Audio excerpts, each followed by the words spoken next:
this is an iHeart podcast. Guaranteed human.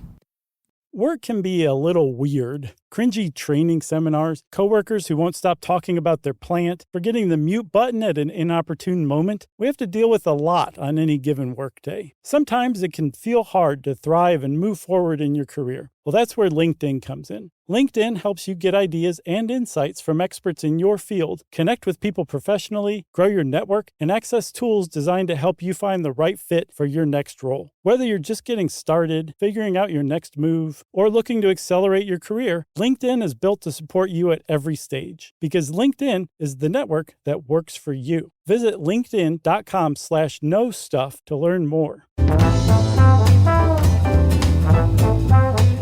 Hey, and welcome to the Short Stuff. I'm Josh, and there's Chuck, and we're going short stuff architectural style, specifically architectural style from the mid to late 19th century, specifically in Manhattan on the Upper West Side, specifically about the Dakota. That's right. Can I say something very quickly, since this is short stuff? Sure. Right before we recorded, you said Dakota Fanning, and that reminded me, I just got back from New York, and I had 6 celebrity sightings, one of which was Elle Fanning. Oh, yeah? Yeah. She's in the lobby of a hotel. I go in that hotel to pee. I'm always got my head on a swivel in that town, especially in fancy hotel lobbies. Sure. And I was like, hey, that's Dakota Fanning. And I was like, she was sitting with people. I was like, there's got to be somebody else famous. Went to the bathroom, came out, sitting next to Jessica Chastain. Wow. Pretty Major sighting. Then at one of my pavement shows, I saw Noah Baumbach and Greta Gerwig. Are they an item? Or are they just yeah, friends? They're married. Oh, okay. Wow. You could say so. What a power couple. Yeah, I mean, he co-wrote Barbie with her. And Dean Wareham of Luna, they're all good friends, and they were all together. So that was a 3-banger in one. And this lady near me was jumping up and down, like screaming at Greta Gerwig, and she was very sweet from up above in the balcony and like made the little heart symbol and like said she loved her. It was very sweet. Oh, that's sweet. And then sat next to Tiffany Haddish on the flight home. Wow. Like she was across the aisle from me. Did you bug her the whole time? No, I didn't say anything. Were you like, hey, Tiffany, you remember this one joke you told? That was hilarious. She's great, though. She's very pretty, too. Yeah. Yeah, she is wonderful. I like that voice, too. She's got that sort of low voice. Mm-hmm. Kind of like this. Hi, I'm Tiffany Haddish. That's right. Okay. All right. We got to go because we're talking the Dakota here, not Dakota Fanning or Elle Fanning. No, the apartment building in New York City. That's right. The one where John Lennon was shot in front of? Or yeah, did he just live there at the time? No. He lived there, and he was shot on the sidewalk outside the Dakota. So that's not the only reason the Dakota's famous, although it's probably the biggest reason the Dakota's famous. One of the reasons the Dakota is famous is because it was one of the first apartment buildings in New York City. Like, they didn't do apartments back then. And even more spectacular than that, it being one of the first apartment buildings, is that it was plunked down in the Upper West Side at a time when Central Park West, one of the most, white-heeled, high-heeled, well-heeled? Well-heeled. Like bits of stretches of real estate in the world was a dirt road still and Nowheresville. Nowhere. Yep. Nobody wanted to go up that far. They were like, there's nothing up there.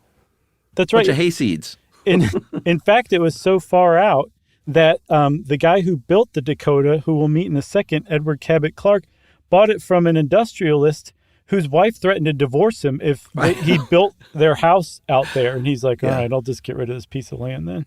Yeah, she's like, I want to live down here where it's posh in Alphabet City. You know, what's funny is if you remember, if you go read our book, there's a whole chapter on keeping up with the Joneses. And it talks a lot about this part of New York history where there are all sorts of Nowheresvilles around that today are just like incredibly famous and expensive. That's right. All right. So the Dakota, like you said, people were not living in apartments at the time. They were living in brownstones, which were single family homes. Mm-hmm. And there were a couple started to spring up in the 1870s. They weren't great. They were kind of like you think of New York apartments. They were small. They didn't have a lot of light. People didn't love renting and living in them. And along came this guy, Edward Cabot Clark, that you mentioned. He was the president of the Singer Sewing Machine Company, so he was loaded. Yeah. And he got together with an architect named Henry Janeway Hardenberg, a great name, and to get into real estate. And the first thing they built, which is sadly not there anymore, is kind of a prototype for the Dakota called the Van Corlear, a red brick 5-story 36 apartment building that was on 7th between 55th and 56th. Yeah, and it immediately improved on its predecessors because the rooms were larger, the apartments themselves were larger. There was a courtyard, so there was plenty of like natural light and air. It had elevators apparently, which we're talking like the 1880s, 1870s. And there was also, I think, what was there? Oh, there was a ramp that went beneath it so that you didn't have to sully your family reputation by accepting deliveries out there in public. You could go down to the basement and meet the delivery driver give them to take whatever they gave you. Yeah, and it was just nicer overall. I think there was an intercom system and, like Spanish tile. It was just a step up for sure.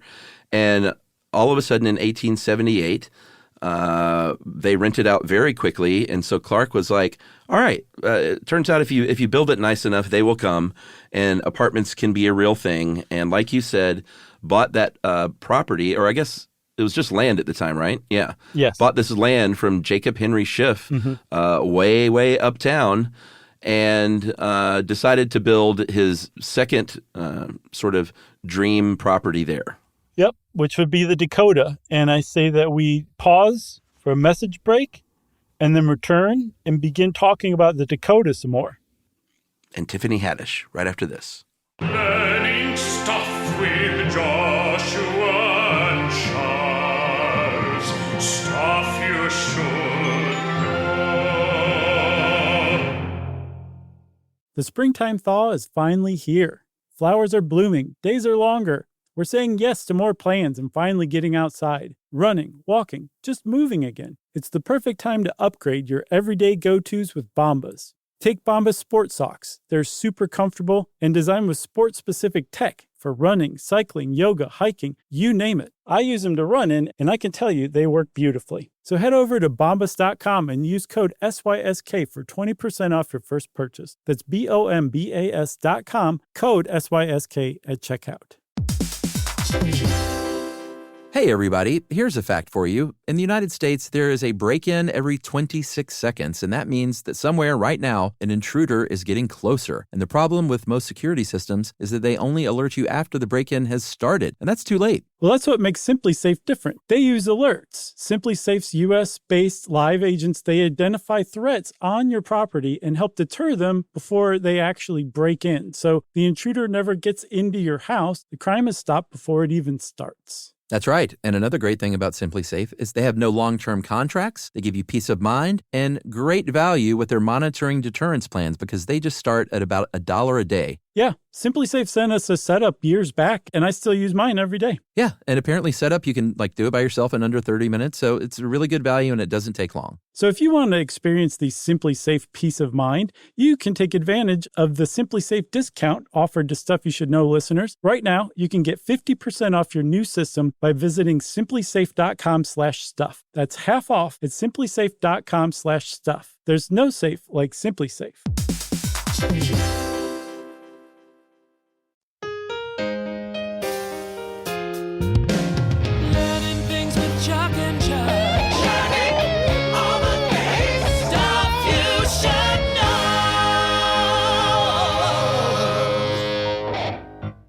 So Chuck, we're talking about the Dakota now, starting now. Okay. So if the Van Corlear was an advancement based on the stuff that came a few years before it, the Dakota was an even better advancement or improvement based on the Van Corlear. It had big apartments, big rooms, courtyard, lots of light, ramp underneath and all that stuff. But it was also even more luxuriously designed. Like if you came over to someone's apartment, you couldn't see through down the hallway to every single room. The walls were kind of designed around so that you couldn't, like, there was a separation between your visitors and the living part of the apartment, or the sleeping part, the family part, I guess is what you'd call it. Just little details like that. Another big detail was that it had its own power plant that generated electricity for it in the 1870s. Yeah, not bad. The kitchens had little balconies. So if you had stinky stuff like garbage that you couldn't get down, or maybe even stinky food or something, you could put it just right outside the kitchen, which was something that a lot of places didn't have. Yeah. They had a boiler. So they had insulated pipes bringing steam and hot water into the building, which was a big innovation at the time. And they had tennis courts. They had croquet courts. It was a real gym. It still is. It's one of my favorite buildings in New York. Oh, yeah. Every time I go up there to Central Park, at least, I try to pop out on that area and just go give it a look because it's a beautiful building. It's sort of a mishmash of styles. It's been called, French Renaissance or German Gothic or even Victorian, and it's kind of a little bit of everything, but it's beautiful. I don't think I've ever seen it in person. If I have, I didn't realize it. You may have. It's lovely. It's right there on a corner. So here's the thing. When Edward Cabot Clark was creating the Dakota, he was widely derided for it. They called it Clark's Folly because people were deeply insensitive in the 19th century. And the reason why they call it that is because, again, it's in the middle of nowhere. And people aren't really into apartments, like we said. They live in like 3-story brownstones. Like they live in homes. They don't live in apartments. The people who lived in apartments, as far as this How Stuff Works article points out, were widows, widowers, and people who were waiting for their wealthy relatives to die so they could inherit their house. And all of a sudden, Clark is like, no, we're changing the game. Anyone who is anyone is going to want to live in an apartment. And it turns out his gamble paid off. He was right. Yeah, sadly he died before it was finished. That is sad. So he didn't get to see it come to fruition, but it was certainly not his folly because, like you said, people lined up to rent these things.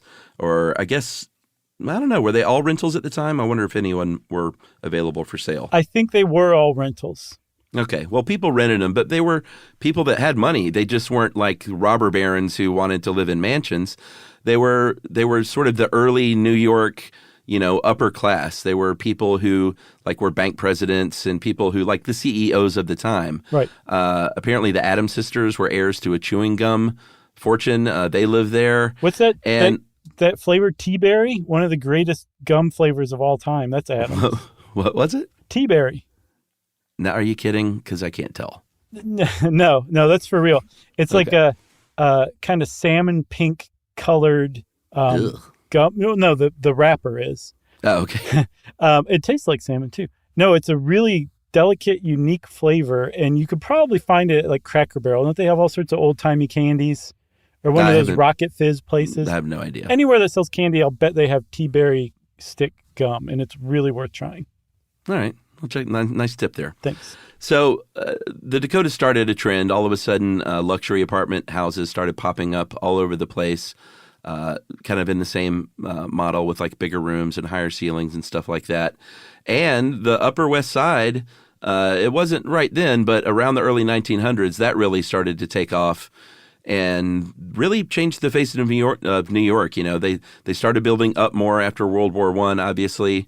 When New York said they could, and apartments became the way to go. Yeah. Eventually, the Dakota started seeing a different clientele, not, straights and squares like bank presidents, but stars like Lauren Bacall and Judy Garland. Wowie, wow. Boris Karloff, too. That's pretty cool. Imagine living next to him. And then, of course, two of the most famous residents, John Lennon and Yoko Ono, who is widely blamed for moving John Lennon to the Dakota, and he would have lived had she not done that. Do people say that? Probably somebody out there. I was just poking fun at those people. No, I think he loved the Dakota. Yeah, that would seem to be his home. They were there for a dozen years, I think, right, before he died? I'm not sure how long. He loved New York City, though. It was a great scene for both he and Yoko. Yep. You got anything else?